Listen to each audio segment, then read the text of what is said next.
Fala aí, família, tudo na paz? O que eu tenho a relatar neste vídeo é a respeito de um eclipse solar que iria acontecer. E quando eu fui olhar o eclipse, não era o eclipse, mas era o olho de Deus sobre a terra. E aí Deus, com a sua maneira de comunicar com o homem, ele baixava as mãos, né? Aquelas mãos enormes, incomparáveis no céu. E aí aquela mão ela chamava o povo, chamava a humanidade, aquele gesto que fazia assim, ó, né? As duas mãos fazendo assim, ela foi subindo. E, e, na, e nas suas mãos tinha um véu, uma bandeira muito grande. Uma bandeira meio avermelhada, um véu fininho, meio laranja. Era um vermelho claro, né? E aí foi subindo, aquela mão diminuindo, até ficar do tamanho da mão do ser humano mesmo, bem alta. E aí eu peguei o celular para filmar o acontecimento, aí quando eu dei por fé, não estava filmando. Aí aquela voz falava comigo, não é possível filmar as coisas espirituais. E eu tenho usado muitos para falar a respeito da segunda vinda de Cristo, mas eles não acreditam. Então não precisa nada para provar, eles precisam crer, ter fé na segunda volta de Cristo. E aí aquela voz falava, a segunda vinda de Cristo vai acontecer pela madrugada, vai pegar muitos de surpresa. E aí vinha uma catástrofe, né? Uma repentina destruição sobre a face da terra.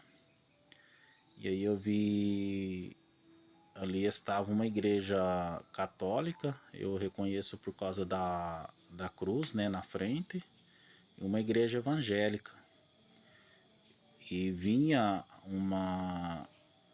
muita água suja, muita enxurrada, igual a de enchente. E aí era como se fosse uma catástrofe, né? Vinha carro, ônibus, tudo rodando nas enchentes. E tinha um pastor em frente à igreja, batizando as pessoas. Aquelas pessoas iam se consertando, aceitando Jesus e sendo batizada e alcançando o perdão, a misericórdia. E aquela voz falava para mim, este é o último eclipse, este é o último batismo que vai acontecer sobre a face da terra. Mas de repente vinha um caminhão e caía ali em cima daquele pastor que estava batizando, né? Tipo assim, veio para atingir ele. Ele se livrou, mas... E ele encerrava o batismo. Então eu acredito que aqueles que estão desapercebidos, né? Pode ser que na última hora aceita Jesus, pede misericórdia, pede para algum pastor batizar. E sabemos que é a vontade de Deus que todo aquele que nele crê sejam batizados, né? Aceita Jesus Cristo como único e suficiente Salvador da sua alma e cumpra com a justiça divina que é o batismo e tenha o seu nome escrito no céu no livro da vida e os seus pecados perdoados. Portanto, é o momento de despertarmos para a segunda vinda de Cristo. Já passou aí 2000 anos e sabemos que Jesus está próximo, né? Muitos não tinham mais a esperança do nascimento de Jesus, porque ali já tinham passado muitos anos a respeito da profecias que o Messias viria, nasceria, né, para a salvação da humanidade. Então eles não tinham mais esperança. E de repente Cristo nasceu, estavam entre eles, eles não perceberam e o crucificaram. E hoje também, da mesma sorte, Jesus virá como um ladrão da noite, a qual muitos não estão esperando. Então desperta, você que sentir em seu coração de aceitar Jesus Cristo, de fazer um concerto com Deus, de entregar a sua vida a Cristo Jesus, porque Ele está voltando, estamos no fim dos tempos. E Deus tem usado muitas pessoas, desde crianças, jovens, adolescentes, senhores e senhoras, para falar a respeito da sua segunda vinda. E ele diz que todos os quatro cantos da terra, e hoje não tem como, né, com a tecnologia, Todos têm ouvido a voz de Jesus, todos têm ouvido o chamado, todos têm ouvido o aviso.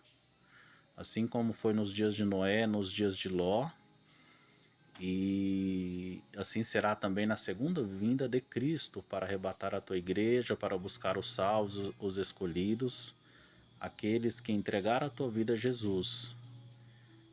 É preciso ter a certeza da salvação da sua alma, é preciso estar em constante oração, em constante jejum, em constante meditação na palavra de Deus, que é o pão vivo que desceu do céu, e estar ligado, e estar atentos para a sua segunda vinda.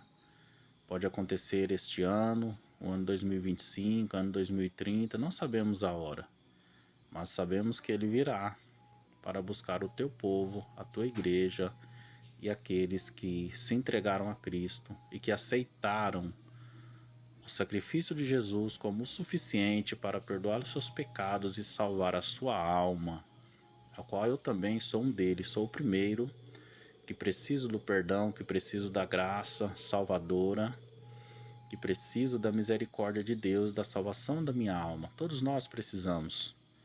Todos nós estamos numa só luta, numa só fé, num só amor, lutando de ombro a ombro, para que ninguém fique, mas que todos venham alcançar a graça, alcançar a misericórdia, entender a preciosa e exclusiva vontade de Deus sobre a tua vida, que é que ninguém se perca, mas que todos venham alcançar essa preciosa graça, essa preciosa salvação.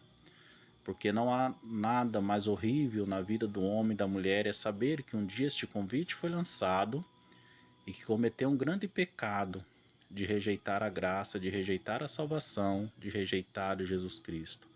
Então, eu sempre digo, tenha dúvida, fale com Deus como seu melhor amigo. Deus, aqui estou, fale comigo, salva minha alma, me dê direção, converse com Jesus e Ele direcionará a sua vida, Ele aumentará a tua fé. Ele tem o poder de colocar em seu coração o desejo de ser fiel, o desejo de amá-lo a Ele acima de todas as coisas. Creia somente e verás a glória de Deus. Amém? Deus abençoe a todos. Sabemos que Jesus está voltando e o mundo, as altas lideranças têm escondido muitas coisas do ser humano. Tem escondido muitos acontecimentos que a ciência consegue saber que vai acontecer nos dias finais. Então se apegue a Deus, que Ele é a maior garantia da sua vida eterna e da salvação da sua alma. Deus abençoe.